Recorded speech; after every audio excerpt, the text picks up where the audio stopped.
Hey, all you cool cats and kittens. This is chapters 1 through 5 of Texts and Contexts. I'm going to give you a quick walkthrough. Make sure you still read the chapters thoroughly. There's a lot of stuff in there I'm not going to cover, but sometimes it helps to hear the teacher kind of set things up for you, so I'm going to do that here. Chapter 1 introduces you in a general way to just what the textbook is about, which is critical perspectives, different ways to interpret things, basically. In this class, we'll use literature as the things we're going to interpret, but you could really use these critical perspectives or lenses to interpret anything that's created by people in a culture. So, a film, an image, some kind of an ad, a video, a game, a t-shirt, anything at all, really. Something that's written or something that's not written. This class has two basic goals. To teach you to analyze stuff. It's called critical and analytical writing. So to teach you to write about sources in a way that's critical and analytical. And then also to help you learn how to write a really good research essay. And so I'm going to begin in the class by working on some critical and analytical skills. We'll use literature as the thing that we're analyzing because it's an English class, and also that's my academic background is in literature. So anyway, and then we'll work our way up to doing some research about those texts we're reading, and then we will work on integrating that research into an essay. You'll end the class writing a really good research essay that's also analytically strong. So this chapter just essentially introduces you to the idea of what it means to have different critical perspectives or to look through different lenses when you're analyzing something.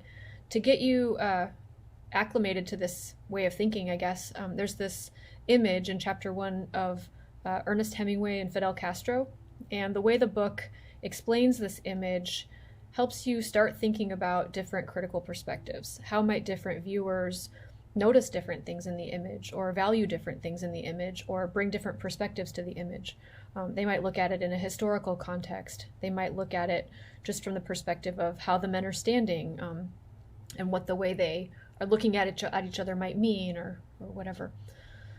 So anyway, the chapter after that is chapter 2, and it actually introduces you to all of the critical perspectives or lenses that are covered in the rest of the book. So each of those critical perspectives will have its own chapter in chapters 3 through 8, and will be covered in some detail and some depth, and we'll cover and read each of those chapters in the class. You're reading chapters 3 through 5 first. So don't feel like you have to understand every single critical perspective after having read chapter 2, I guess is the point I want to make there. Chapter 3 covers new criticism. So new criticism is the first type of literary criticism, or the first critical perspective that we will use in the class and that we will cover in the class. So when you're looking at a text from the perspective of new criticism, which, as the chapter points out, isn't really new anymore, but it was new, I guess, when it was first invented. When you're looking at a text from this perspective, what you're doing is focusing on the text in isolation from its context, as simply a piece of art that has meaning. And you're asking, basically, what does this text mean, and how do the technical elements of it produce that meaning? So for our purposes, literary devices are the technical elements. You've probably been introduced to these perhaps in some type of a middle school or high school class, things like personification and metaphor and plot and all that good stuff. You don't have to know a lot about that to do well with this type of criticism. You can just describe what you see. It doesn't necessarily matter in this class that you know all of the literary terms. The chapter 3 introduces you to some basic ones. And you can always ask me if you're not sure what something is called, or look it up if you see something cool and you're not sure what to call it in a poem or story we're reading in the class. So what you're doing as a new critic is asking, what does this text mean, and how does it achieve this meaning? How does it achieve some type of a unified theme, we'll call it? In this class, when I use the term thematic meaning, I'm using it to mean something that maybe is more specific and more in depth than how you've used this term before, how you've heard it used before. So I don't want to say forget everything you've ever heard about theme before, but maybe put it aside and be ready for it to mean something a little bit more expansive, I guess. So thematic meaning, for our purposes, is your own interpretation of a text's implied abstract meaning. Now, let's unpack that for a second. So your own interpretation. This means it's your own idea about what the text means. And that might be different from the person who's, I guess, virtually in this class sitting next to you, or maybe actually sitting next to you. I don't know where you are. Maybe you're all in the same room and you're all listening to this at the same time. That would be weird. A text's implied meaning, this means that it doesn't state it explicitly. So it's something that you take away from the text, but it's not actually in it word for word. It doesn't mean that you're making it up. It means that it's a big idea that you're taking away from a text that you're reading. Abstract means just that it's a big idea. It's an intangible idea. It's not concrete. So cats, those are concrete, right? You can pet one. You can see it with your eyes. You can, sense it with your senses. Love is not a concrete thing. It's an abstract thing. It's like a big idea.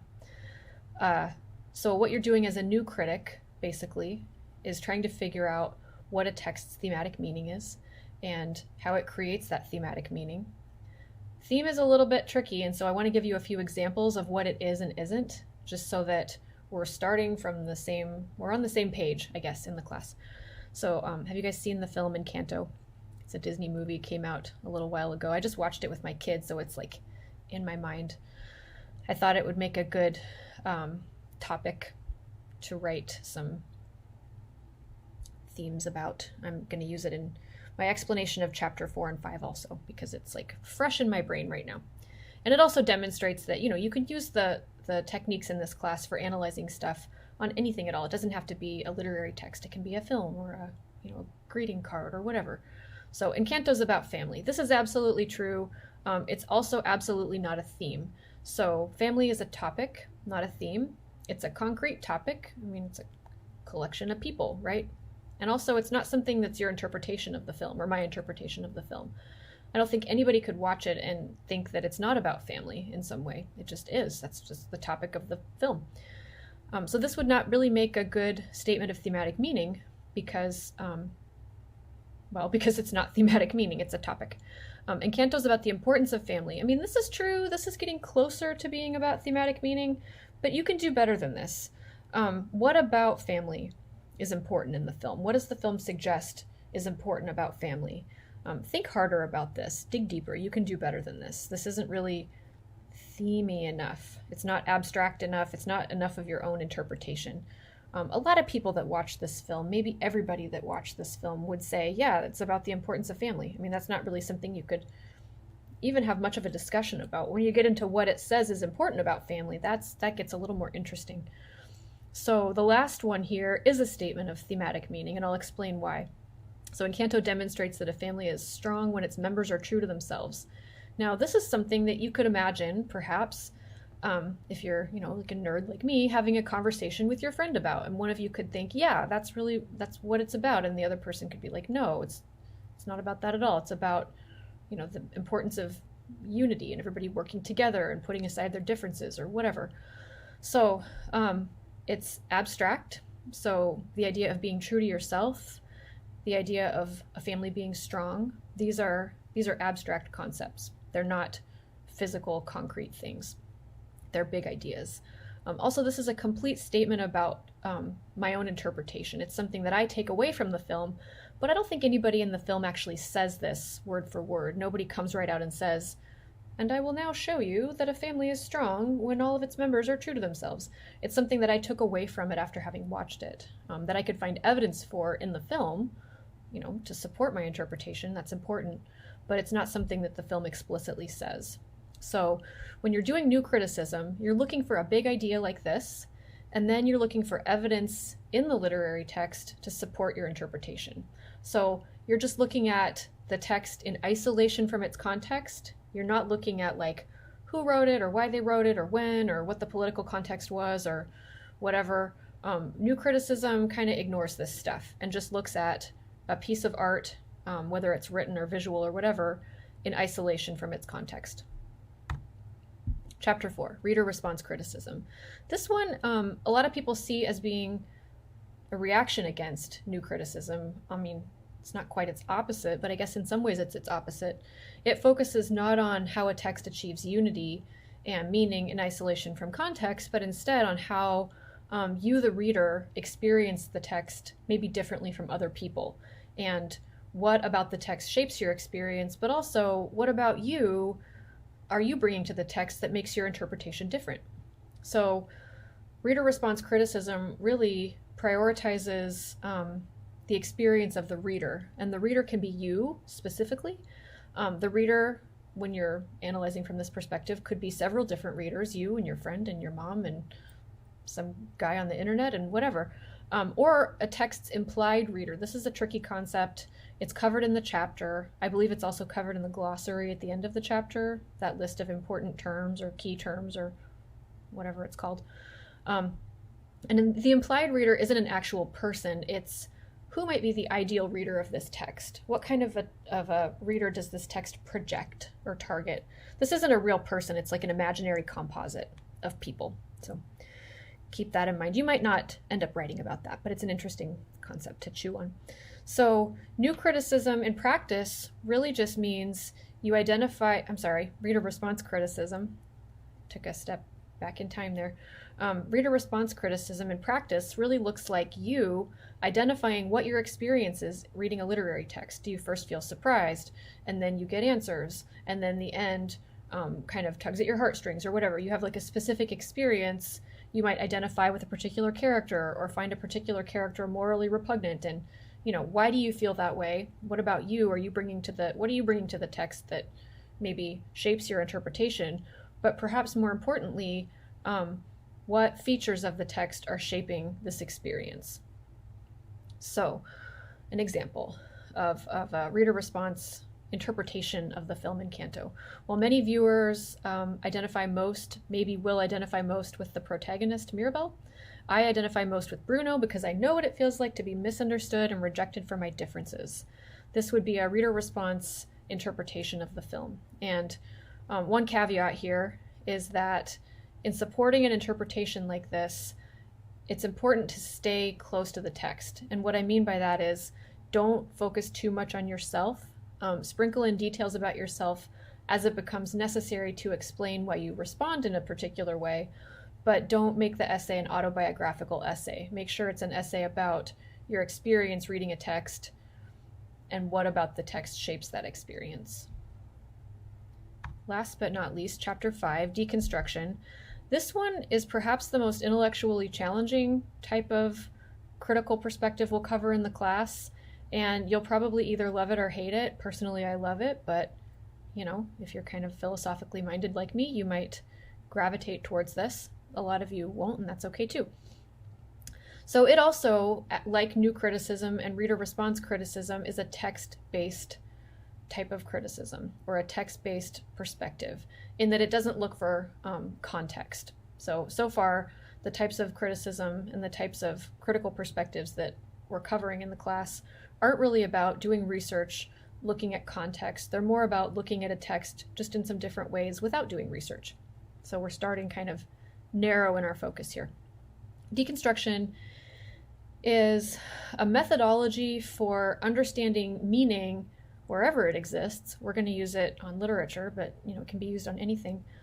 And it seeks to identify binary oppositions in some type of a text, and then demonstrate that ultimately the text can't achieve a single unified meaning because it's pulling in two different directions. So if you don't know what binary oppositions are, they're covered in the chapter, but a quick primer on them basically is they're paired opposites. So think about good and evil, or night and day, or up and down, or whatever. The theory behind deconstruction, or the theory that precedes deconstruction, is that meaning in our language is created through a system of opposites. So think about the idea of good. You wouldn't really have an idea of good if you didn't have an idea of evil, because in some ways good means not evil, and in some ways evil means not good. And so when you're thinking about somebody being evil, you're already kind of in the back of your mind thinking not good, which means evil is dependent on good for its meaning. And so the two, while they're opposites, they're tied up in a way that maybe we don't fully understand, or that we have to think about pretty hard. So then deconstruction builds on this idea to say, ultimately, any kind of a literary text or any kind of a thing that means something always suggests its opposite. And so its meaning can't be pinned down. It can't just mean one thing. It always means the opposite at the same time. And if you look hard enough, you'll find evidence for this. This is the theory, at least. So it almost produces like an anti-interpretation rather than interpretation, rather than an interpretation. Got a little tongue-tied there, sorry. Other types of criticism that we have covered in the class and will cover in the class really show how a text communicates some type of a unified meaning. And this critical perspective shows how a text's meaning always contains the seeds of its own undoing. It's always tugging in two opposing directions, and you can't really pin it down. The meaning always like slips away. So if this sounds a little bit weird and confusing, it is. If you're like, what, I have to learn more about this, Google Jacques Derrida. You'll find a whole big treasure trove of stuff on the internet. You can look at the Internet Encyclopedia of Philosophy or the Stanford Encyclopedia of Philosophy and read the entry on this and, get ready to be really excited and have something cool to think about. Or ignore it if you hate it. You probably, you won't have to use it in the class in an essay if it's like scary to you and too stressful. So, an example of a deconstructionist interpretation of Encanto would be that it suggests that family traditions are both destructive and healing. So those two things are opposites, right? Something is destructive, something is healing. Those mean, like, that's a binary opposition. To destroy something is the opposite of to heal it. Well, to create, I guess, is the opposite of destroy. But the point here is the film suggests two contradictory things about family traditions. On the one hand, they create a bunch of rifts in the family, and they create problems for the family. But then at the same time, they also kind of end up healing the family and allowing for it to flourish. So in a way, the film might be kind of communicating two equally important contradictory messages, and one can't be privileged over the other. This is at least what a person who's using deconstruction would say. So then what you would do is, if you're writing an essay from this perspective, go through the film and find evidence for the one interpretation, find evidence for the other, and show how kind of it's not one or the other, it's both at the same time. So that's chapters 1 through 5. Make sure you read those thoroughly after having listened to this, before listening to this, I guess. Read the chapters thoroughly. There's a lot of stuff in there that I haven't covered. There are even essays and kind of pre-writing processes to go along with those essays in chapters 3 through 5, and then in the rest of the chapters in the book that we'll get to soon, that show you what writing in this class is going to look like and sound like. For some of you, this is going to be a new genre. Maybe you haven't written this type of essay before. Maybe you haven't written an essay that's literary criticism before. And if it seems intimidating or weird, or you're not sure what the tone should be or how to integrate quotes, we'll work on that a bit in the class, but one of the easiest ways to get a feel for a new genre is to read it. And so there are a few brief essays in these chapters, there's one in each chapter, that use each type of criticism to explore and analyze a literary text. So check those out. Make sure you read the chapters thoroughly. That's all I've got for you today.